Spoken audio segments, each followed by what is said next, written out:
الحمد لله نحمده ونستعينه ونستغفره ونستهديه ونعوذ بالله من شرور أنفسنا ومن سيئات أعمالنا من يهده الله فلا مضل له ومن يضلل فلن تجد له وليا مرشدا أما بعد فأعوذ بالله من الشيطان الرجيم بسم الله الرحمن الرحيم أفأصفاكم ربكم بالبنين واتخذ من الملائكة إناثا إنكم لتقولون قولا عظيما ولقد صرفنا في هذا القرآن ليذكروا وما يزيدهم إلا نفورا قل لو كان معه آلهة كما يقولون إذا لابتغوا إلى ذي العرش سبيلا سبحانه وتعالى عما يقولون علوا كبيرا تسبح له السماوات السبع والأرض ومن فيهن وإن من شيء إلا يسبح بحمده ولكن لا تفقهون تسبيحهم إنه كان حليما غفورا وإذا قرأت القرآن جعلنا بينك وبين الذين لا يؤمنون بالآخرة حجابا مستورا وجعلنا على قلوبهم أكنة أن يفقهوه وفي آذانهم وقرا وإذا ذكرت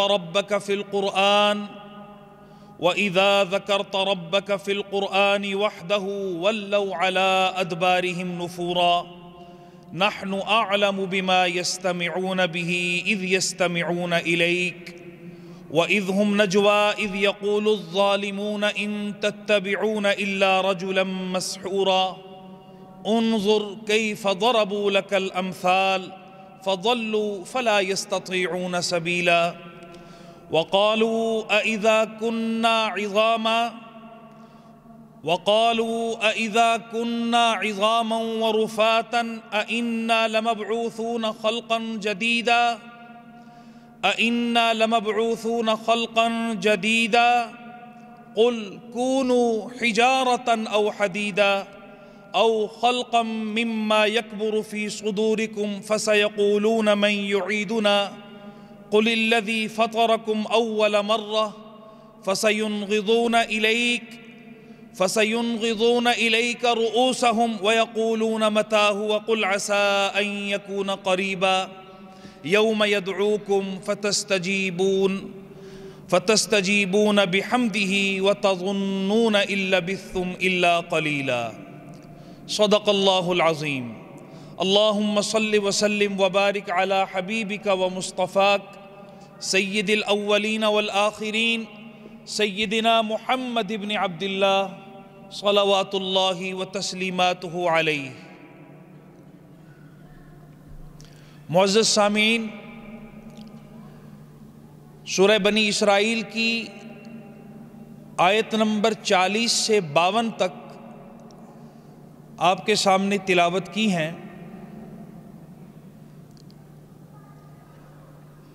کئی ایک مضامین ان آیات بینات میں میرے اور آپ کی زندگی کا حصہ بننے کے لیے، میری اور آپ کی زندگی سنوارنے کے لیے سبق کا درجہ رکھتی ہیں۔ مختصر وقت میں میں ابتداً آپ کی خدمت میں یہ عرض کروں گا کہ کلام الہی کو پڑھنا بھی چاہیے، سمجھنا بھی چاہیے، زندگی میں اتارنا بھی چاہیے، اور اس کی دعوت کا کام بھی مسلسل کرنا چاہیے۔ یہ بات میں نے اس لیے عرض کر دی کہ جو آیات مبارکہ تلاوت کی گئی ہیں ان کے مضامین پر گفتگو اس مختصر وقت میں نہیں ہو سکتی۔ تلاوت اس لیے کی جاتی ہے کہ آپ جب بھی موقع ملے اپنی اولین فرصت میں ان آیات مبارکہ کے سارے مضامین سمجھیے اور اپنی زندگی میں اتارنے کی کوشش کیجیے۔ اللہ تعالیٰ مجھے اور آپ کو اس کی توفیق نصیب فرمائے۔ توحید باری تعالیٰ کا ذکر ہے۔ توحید باری تعالیٰ پر قطعی دلائل کی، براہین کی نوید ہے۔ اللہ جل جلالہ کی حمد و ثنا اور تسبیح کا ذکر ہے۔ کلام الہی کے ساتھ اللہ کی حمد و ثنا کا، تسبیح و تحمید کا اور توحید الہی کا ربط جوڑا گیا ہے۔ اسی طرح قرآن کریم سے روگردانی اور قرآن کریم سے دوری، اس کا انجام ان آیات بینات میں ذکر کیا گیا ہے۔ اور پھر سے ایک مرتبہ ان آیات کے آخر میں دوبارہ دعوت توحید دی گئی ہے کہ خیال رکھنا تمہاری زندگی کا خالق اور مالک اور اس پہ قادر ایک اللہ ہے۔ اپنی زندگی کی تیزی میں، اپنی زندگی کے جھمیلوں میں لگ کر، اپنی مصروفیات میں لگ کر خیال رکھنا کہ کبھی اپنے رب کو ناراض نہ کر بیٹھنا، کبھی رب تعالیٰ کے احکامات سے دور نہ ہو جانا، کبھی رب تعالیٰ کی بندگی میں سستی نہ کر بیٹھنا۔ میں ان مضامین جن کا میں نے اجمالاً اور مختصراً ذکر کر دیا، ان میں سے ایک مضمون پر تھوڑی سی بات عرض کرنا چاہتا ہوں، لیکن دعوت ہے میرے لیے اور آپ کے لیے، اور جہاں تک یہ آواز جا رہی ہے کہ کلام الہی پورے کا پورا صحیح پڑھنا آنا بھی چاہیے اور سمجھنا بھی چاہیے اور زندگی میں اترنا بھی چاہیے۔ ایک حصہ آپ نے ابھی سنا، تسبح له السماوات السبع والارض ومن فيهن وَإِن مِّن شَيْءٍ إِلَّا يُسَبِّحُ بِحَمْدِهِ وَلَكِن لَّا تَفْقَهُونَ تَسْبِيحَهُمْ إِنَّهُ كَانَ حَلِيمًا غَفُورًا، جس کا مضمون یہ ہے کہ زمین و آسمان کی ہر چیز اپنے پیدا کرنے والے، اپنے خالق اور مالک کی تسبیح بیان کرتی ہے۔ وَإِن مِّن شَيْءٍ إِلَّا يُسَبِّحُ بِحَمْدِهِ، کوئی ایک چیز بھی ایسی نہیں ملے گی ہمارے اس کارخانہ کائنات میں تمہیں کہ جو ہماری مطیع نہ ہو، جو ہماری فرما بردار نہ ہو، جو ہماری تسبیح نہ بیان کرتی ہو، جو ہم سے مانگتی نہ ہو، جو ہم سے خوش نہ ہو، جو ہمیں اپنا رب نہ مانتی ہو۔ کبھی خیال کیا میں نے اور آپ نے کہ ایک آیت مبارکہ نہیں، 10 جگہوں پر 20 آیات مبارکہ براہ راست زمین و آسمان، چرند پرند اور کائنات اور مخلوقات کے تسبیح کا ذکر کرتی ہیں۔ کبھی خیال کیا میں نے اور آپ نے کہ یہ بار بار جو تکرار کے ساتھ یہ بات کہی جا رہی ہے، اس میں کیا کیا درس اور سبق ہے میرے لیے؟ یقیناً بہت کچھ ہے میرے اور آپ کے لیے اس میں، لیکن ایک بات صرف سمجھ لیجئے آج اسی مناسبت سے کہ جب رب تعالیٰ کلام الہی میں اور حبیب پاک صلی اللہ علیہ وآلہ وسلم احادیث مبینات اور مبارکات میں تسبیح و تحمید کا ذکر فرماتے ہیں کہ سبحان اللہ، الحمدللہ، لا الہ الا اللہ، اللہ اکبر، تو وہاں 2 چیزیں مطلوب ہیں۔ ایک تو تسبیح و تحمید مطلوب ہے، بتایا جا رہا ہے کہ زمین تسبیح کرتی ہے، پانی تسبیح و تحمید کرتے ہیں، چرند پرند تسبیح و تحمید کرتے ہیں، پہاڑ کرتے ہیں، جنہیں ہم جاندار سمجھتے ہیں وہ بھی مطیع اور فرما بردار ہیں اور تسبیح و تحمید کرتے ہیں۔ جن کی زندگی سے تم نہ واقف ہو وہ بھی تسبیح و تحمید کرتے ہیں۔ تو اشارہ ہے اس بات کی طرف، اے میرے بندے، اب یہ ہے میرا اور آپ کا سبق، اے میرے بندے، اے میری بندی، اے قرآن کو سمجھنے کی طرف قدم اٹھانے والے انسان، یہ ہم تمہیں اس لیے بتا رہے ہیں کہ اس کائنات میں ہم نے خلیفہ تمہیں بنایا۔ تمہیں بار بار یہ بتاتے ہیں کہ زمین و آسمان کی ہر چیز تسبیح بیان کرتی ہے، اس لیے کہ ہم یہ چاہتے ہیں، ہماری خوشی اس میں ہے، تمہاری بندگی کا مقصد یہ ہے کہ تم بھی تو تسبیح بیان کرو۔ فسبح بسم ربک العظیم، تم بھی تو میری تسبیح بیان کرو۔ سبح اسم ربک الاعلی، تم بھی تو میری تسبیح بیان کرو۔ اور آپ دیکھیے نبی پاک صلی اللہ علیہ وآلہ وسلم وہ کامل اور اکمل اور مکمل دین لے کر دنیا میں تشریف لائے کہ جس میں نماز کی صورت میں تلاوت بھی ہے۔ اب آپ دیکھیے ان آیات میں تلاوت کا ذکر آیا، نماز کی صورت میں تلاوت بھی موجود ہے۔ سبحان ربی العظیم، سبحان ربی الاعلی، ربنا ولک الحمد، تسبیح و تحمید بھی موجود ہے۔ اللہم صلی علی محمد وعلی آل محمد، درود پاک بھی موجود ہے۔ رب اجعلنی مقیم الصلاۃ ومن ذریتی ربنا وتقبل دعا، دعائیں بھی موجود ہیں۔ زندگی کا رخ درست کرنے کے لیے قبلہ رخ ہو کر بتا دیا گیا کہ تمہیں تمہاری پوری زندگی کی معراج مل سکتی ہے اگر تم اپنی نمازوں کو ٹھیک کر لو، اگر نماز کا نظام درست کر لو۔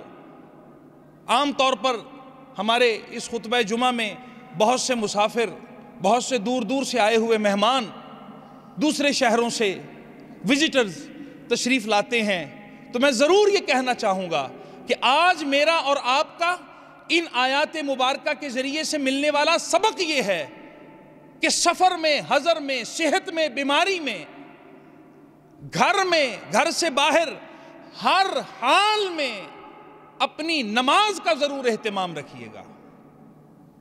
نماز کے اندر توحید باری تعالیٰ کا، بندے کا، مؤمن ہونے کا اظہار بھی ہے۔ نماز میں تسبیح و تحمید بھی ہے، نماز میں تلاوت کلام بھی ہے۔ آپ نے دیکھا کہ ان کے سارے مضامین یہاں آئے۔ اور دوسرا میں نے آپ سے عرض کیا تھا کہ دو باتیں ہیں یہاں۔ ایک بات تو یہ ہے کہ اے میرے بندے تو بھی تسبیح کر، سمجھ لے اس بات کو کہ کائنات کی ہر چیز جب تسبیح کر رہی ہے تو مقصود یہ ہے کہ تو بھی تسبیح کر۔ اور دوسری بات یہ ہے، اگر آپ نے خیال فرمایا ہو تو میں نے اس کا مضمون بیان کرتے ہوئے یہ کہا کہ کائنات کی ہر چیز اپنے بنانے والے سے، اپنے خالق اور مالک سے خوش ہے، راضی ہے۔ میرے اور آپ کے لیے اس میں سبق ہے۔ آئیے میں اور آپ زندگی کے اس لمحے میں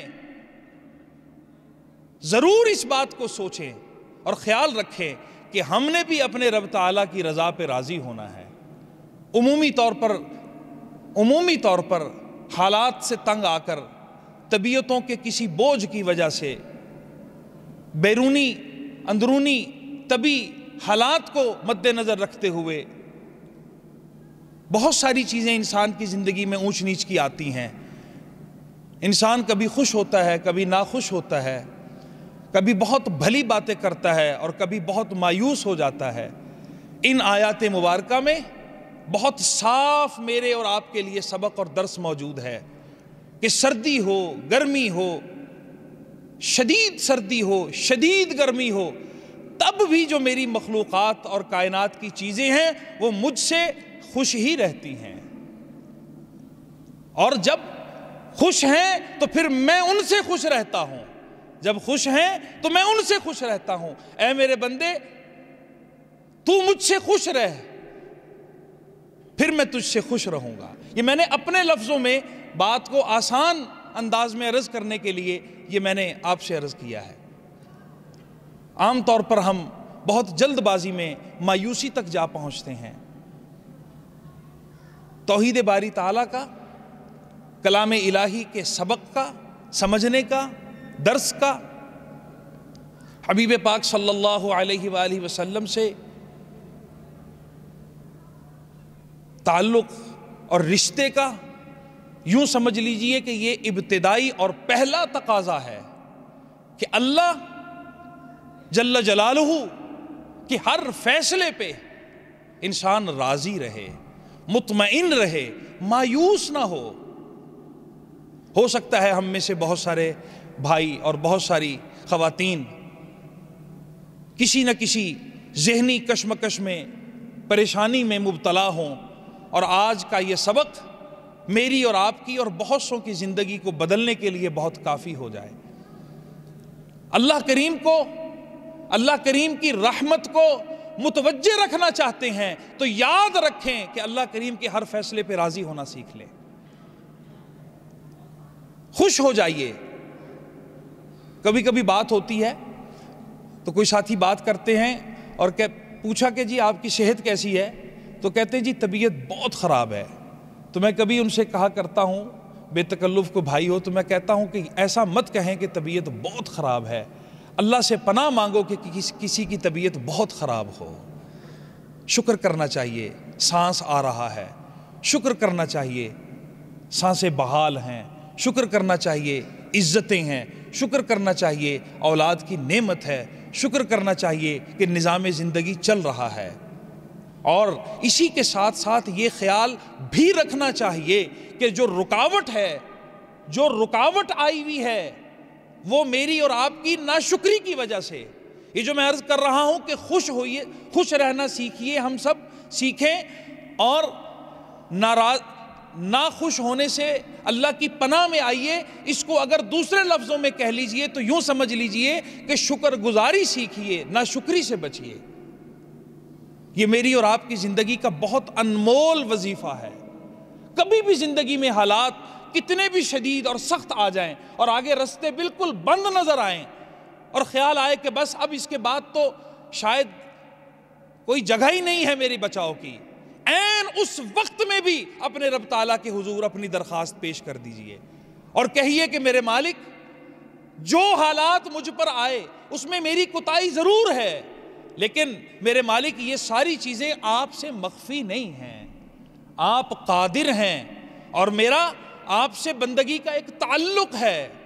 میں حبیب پاک صلی اللہ علیہ وآلہ وسلم کا امتی ہوں، آپ مجھ پہ مہربانی فرما دیجئے اور شکر گزاری پہ آ جائیے۔ سخت سے سخت حالات میں بھی جو انسان شکر گزاری پہ آ جاتا ہے، رب تعالیٰ اس پہ رحمتوں کی بارشیں برسا دیتے ہیں۔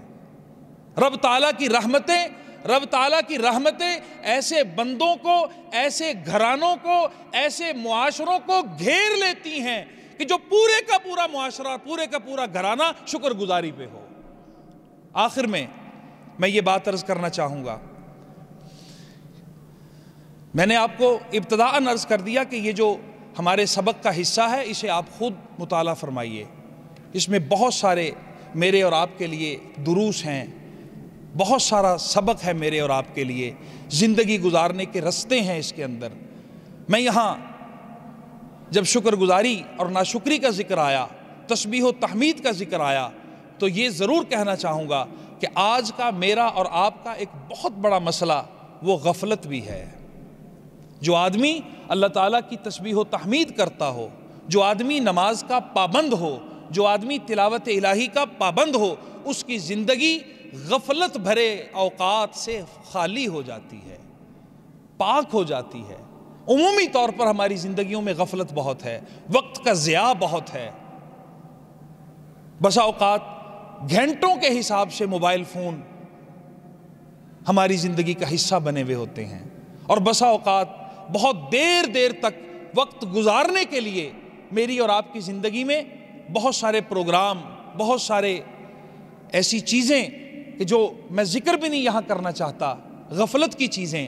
ہم سب سمجھدار ہیں، اللہ کا شکر ہے اس وقت جتنے لوگ بیٹھے ہیں سب میری بات کو پوری طرح سے سمجھ رہے ہیں اور فالو کر رہے ہیں۔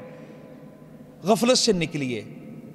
بعض اہل علم نے یہ ذکر کیا اور اس کو بعض روایات کے ساتھ اس مضمون کو جوڑا، اب میں اس تفصیل میں نہیں جانا چاہتا، لیکن اتنا ضرور عرض کروں گا کہ انہوں نے جوڑا کہ قیامت کے دن انسان اپنی زندگی کے سب سے زیادہ خسارے والے اعمال پر جب خیال کرے گا تو سب سے زیادہ پشیمان اس بات پر ہوگا کہ اے کاش کہ میں اپنی زندگی کا کوئی وقت ضائع نہ کرتا۔ خیال فرمائیے، ان آیات مبارکہ میں دعوت ہے۔ نبی پاک صلی اللہ علیہ وآلہ وسلم نے قرآن کریم کی تلاوت کی ترغیب دی ہے۔